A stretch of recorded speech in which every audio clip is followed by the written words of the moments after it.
இந்த 2 தெய்வத்துல ஏதாச்சும் ஒரு தெய்வத்துக்கு மாலையை போட்டு நீயே தேர்ந்தெடுக்க தாய். போமா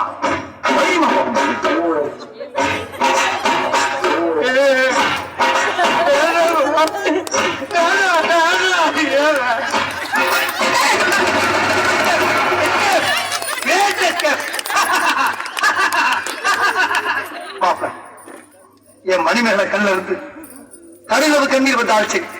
அதுவும் சாவுக்காகத்தான் வருவ தவிர அவ வாழ்க்கையில வரப்பார்.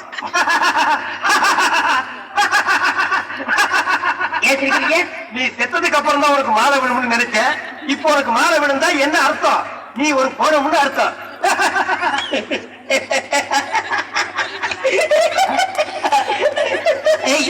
அட பாவி, இந்த துக்கத்தில் உனக்கு எப்படிதான் சிரிப்பு வருது?